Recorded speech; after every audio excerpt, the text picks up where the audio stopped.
Hello and welcome to the channel. I'm going to be doing a reading today. We're doing this in front of a painting as a reminder that you create your reality based on what you believe and what you choose.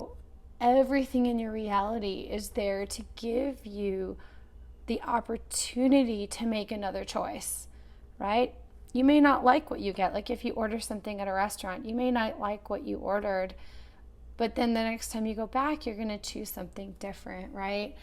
Okay, so I have pre-shuffled and pre-pulled cards. This first card is, as you can see, is gratitude. And I just love this. Just such a beautiful maiden in the background. And look, she just is so carefree. And, you know, it's oh, I love this. So this looks like it's the last quarter moon. And, you know, so it's almost like a wish not quite fulfilled yet, right? But knowing that, but there's a knowing, right? With the hands together, it's almost like a knowing that the hands are together. The love is there, and the love is that's union, right? That's also union with God. That's also accepting and receiving help from source. And so that's what this is all about, is being grateful for what you have and being abundant now, and remembering that everything is a reflection. The beautiful abundance that you see in nature around you is also the love and abundance that you were created with and in. Okay, so the next card is the path. And yeah, this is an interesting card. So I feel like it's definitely about being grateful for the journey. You know, a lot of people on this journey may not even know who their twin flame is, or still discovering. Maybe they don't even know that they have a twin flame. And, I follow the teachings of union, and we believe that everybody has a twin flame, because why would only some people be born with divine love and others not, right? That would separate us and make only a special few special. But ultimately, what's different makes us special, and we believe that everybody has a twin flame. And you may not know them, you may not, people may not be aware of the concept of twin flames. I think ultimately people used to think of soulmate as a twin flame, but we're evolving into believing that soulmate is a twin flame, that there's only one for each person. Okay, so this path can be a little bit harrowing, because anything that's out of alignment with love will come up to the surface. So, it looks like she's climbing up this huge stairway into looks like water, which that represents your emotions. And I remember I've been working on my journey and healing with a coach for over 4 years now, and I feel like I've finally gotten to shore. Like I've swam through the ocean of my emotions for many, many years now, and I'm finally feeling, oh, thank goodness I'm on shore.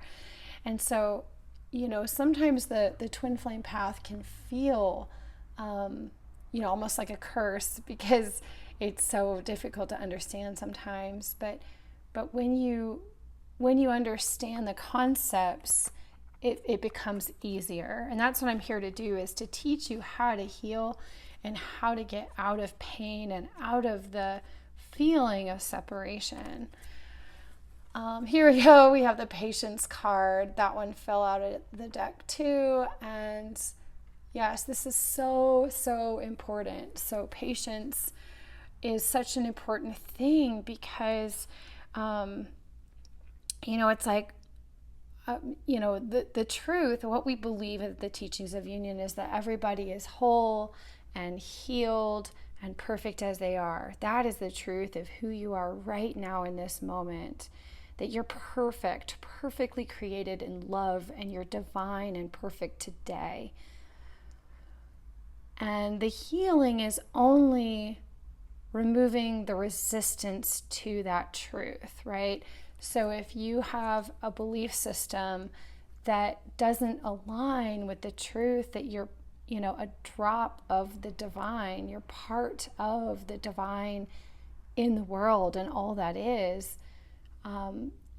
This, right? That's resistance, right? And we just believe that everybody is a part of that divine intelligence, right? This red balloon to me is very, very meaningful for me. Whenever I couldn't sleep at night as a child, I would dream of a balloon, oftentimes red, and I would put a note on it. I felt very, very alone in these times when I was a little girl and couldn't sleep. I would dream of a pen pal, and I would write a note to someone across the world, and I would send this balloon up in my dreams. I would imagine it reaching a friend across the world, and they would write back to me, and I would have this pen pal. And from the time I was a little girl to now, I'm part of a wonderful community. I'm part of Twinflames universe, and it's such an incredible community. I have friends all over the world now, just like my dream. And so this balloon, personally for me, represents community, and it's one of the 4 pillars of being able to heal, is having a community. And I just love this community. I was speaking with a dear friend last night that I got to meet in Michigan, and and it's just so healing to be able to communicate with people and who are having a similar shared experience. And it was just so lovely. And she reminded me, she's been really having such a beautiful connection with God that she's been in tears. And that was really inspiring to me, and it reminded me to just, okay, Kelly, shake off the challenges, and just allow yourself to be grateful and loving, and just to choose love, choose peace in this moment. Okay, so I pulled this card from the Twin Flame Mirror Dialogue. I like to pull cards like this, not so much to see what my twin flame is doing, but to give me clarity on like where I need to love myself a little bit more, or where or sometimes these cards trigger me to see if I've healed something all the way through. So I like to pull them for those couple of reasons. Okay, so this one, it says, I do love you, I just don't know how to show you right now. And so this is if we mirror that, okay, so where am I not knowing how to show myself love right now? And so this is the healing work. I just recently had some challenges with my family.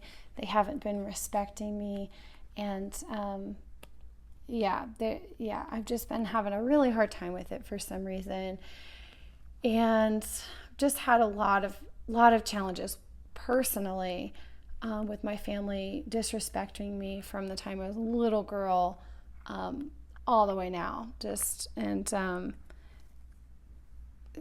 Honestly, there's no reason for it, because I actually lead a very professional life. I have a business that supports me 100%, and that I love. It's my dream life. I'm living my dream life in a dream place that I just adore, and everything's going well. There's no reason. So this reminds me, like, I've had to set some boundaries with them because they're not respecting me and putting me down and insulting me. And so it's not something I wanted to do, but I had to put some space in between my relationship with them. And it's created so much peace for me. And so that's what the healing work is about. It's about finding the places that you don't know that you need love. And so I've been able to really heal into these places in my heart that I was kind of insulting myself, that I wasn't really honoring myself, believing in myself. And so I encourage you to look at look at the people around you. What are they showing you? The people that are being honest and kind and loving, well, they're a reflection of the part of you that is honoring and loving yourself fully. But what about the people in your life who might not be doing so? Then they're just reflecting a part of you, maybe that you can't even feel, that needs love, that needs healing. And that's what I love, is these people bring up your subconscious patterns, the things that you can't see. And I'm just starting to get clear on where I've integrated patterns of insulting myself and taking responsibility for that, so that that's where I'm feeling bad sometimes. And so I just want to be super transparent, because that's how we heal together in community and grow. Okay, this last one, this deck I love. It's the Zen Tarot, the Osha Zen Tarot deck. And I love this one because it's definitely, it's not rosy colored glasses. It definitely will tell me what I'm working through, and what I need to heal. Okay, so this one is conditioning. And so, this is, interesting. It's a lion. Yeah, so I'm reading this book. It's called It's Not You. And of course, everybody is a reflection of you, but it's basically, thinking of this lion, right? The lion has a lot of pride. It's proud of itself. It doesn't have a lot of predators, right? Like, the lion is like the king of the jungle. So this is reminding you of your divinity, of the great honor that you have of being human and being, a divine light of love and joy and bliss, and also helps you realize that the conditioning that we might have been accepting, right, is that of not divinity, that of maybe all the things you think of as not being good, like maybe being bad, or what's coming up for me is shame or embarrassment. These things that tear down our divinity and the truth of love of who we are. And so it's about releasing the conditioning that we've been told that we're not divine. And I remember as a little girl, saying that I really resonated with Jesus, and I felt like Jesus, like, not that I was Jesus or that I, but I felt like I was like Jesus, like Christ-like. And I was tapping into that part of myself, even as a child, that I believed that I was divine. And through conditioning, my family and other people kind of told me that I wasn't. And now I've kind of come full circle to realize the truth, that I am divine and you are divine and my family is divine, right? They may not be treating me in a divine way, but they are themselves divine. And it's only the ego, it's only the shadow side that they're actually showing me within themselves. And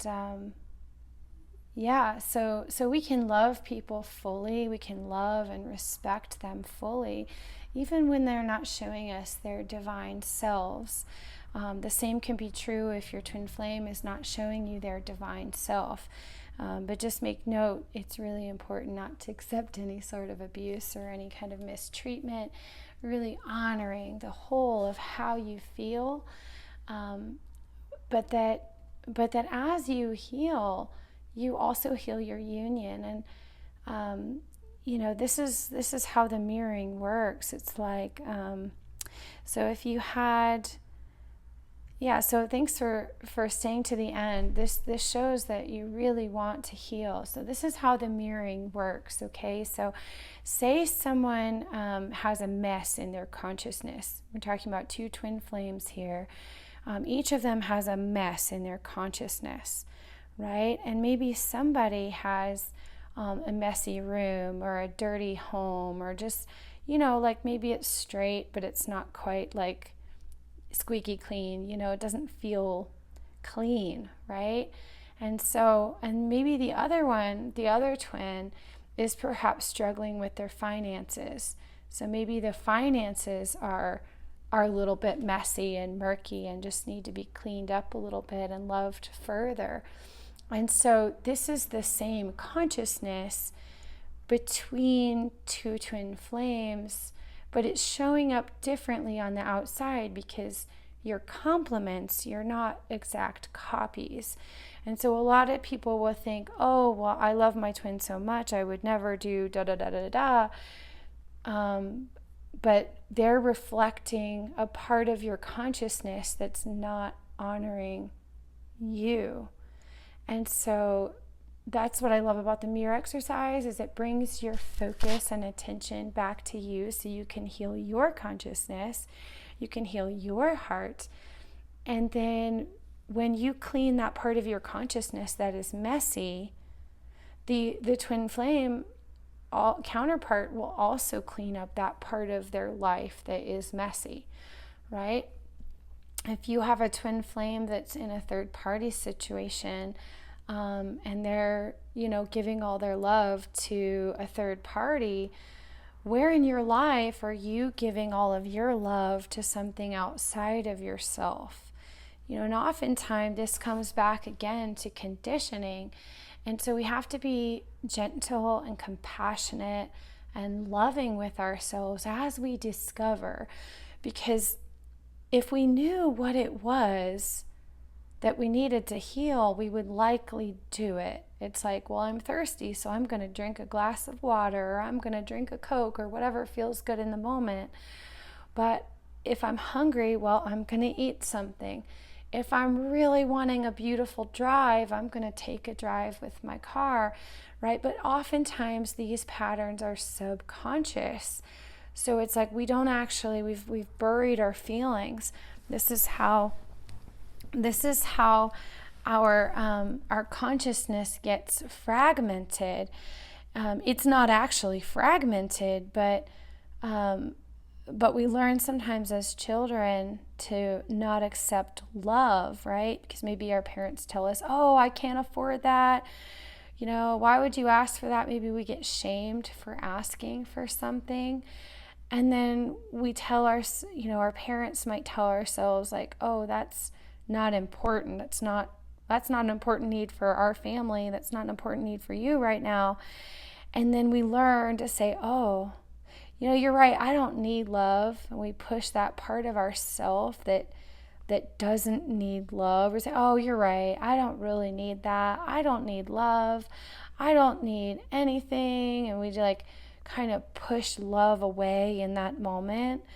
And then if those kind of patterns continue, if you're healing poverty in your childhood, or maybe it's your feelings. Sometimes your feelings get pushed aside, and then we feel like we don't matter, right? And then it shows up in our financial life, our relational life, with friends and partners. And so we learn to push love away because we don't actually trust that we're going to be able to receive it. And so that's where we learn separation. But those patterns may have happened so long ago that they become a subconscious conditioning. And so that's where the healing begins, because ultimately you are whole. You're not fragmented. That can't be the truth, right? Like, our consciousness is not fragmented. But if we feel and if we've numbed out to the part of ourself that wants something, then that's what needs love. That part of us needs compassion and love and awakening.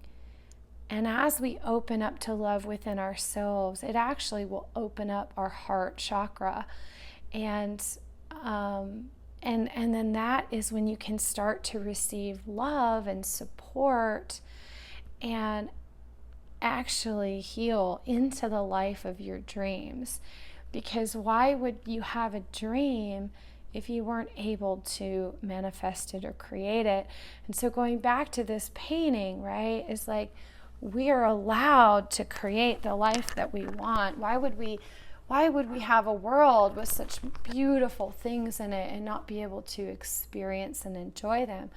Why would we have, the opportunity to have, 8 billion people around the planet to help us if we weren't allowed or supposed to accept help, right?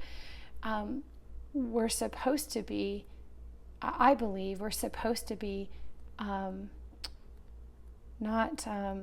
codependent, but interdependent, right? Leaning in and with each other, learning from each other, and not necessarily complaining to each other, but learning and growing, and like connecting with my friend yesterday who was like in tears over just how much love for God that she has. Like, I was like, wow, that's so incredible. What a gift. And but she was a little sad she wasn't able to like maintain it consistently. And that's what we're doing is learning to go back to this gratitude, right? This gratitude of what life really is, and enjoy it and celebrate it, and remember that we are part of the great I am. We are a part of all that is, and it doesn't matter what religion you associate with, right? Because all of these religions like lead to God, right? They all lead to the love that creates everything. Even if you're more of a scientist and you think of the universe as energy, well, love is energy, right? So it's just semantics on how you perceive and what you share. So because ultimately love is love, it's just based on our conditioning. But it's not about conditioning. It's about releasing our resistance to love. So that feels very complete, and I just wish you a beautiful week. Thank you so much for being here. And I have a beautiful divine love meditation on my website. Feel free to head over there and subscribe and get that, and it's going to be such a gift. And I'm going to have a lot of things coming out in the future, and I have group coaching that I'm beginning, and really looking forward to making a difference for you. I hope you enjoyed this. Be sure to subscribe for further videos, and I'm working on being much more consistent for you, so you can have that consistent support that you deserve. All right, take good care. Thank you so much.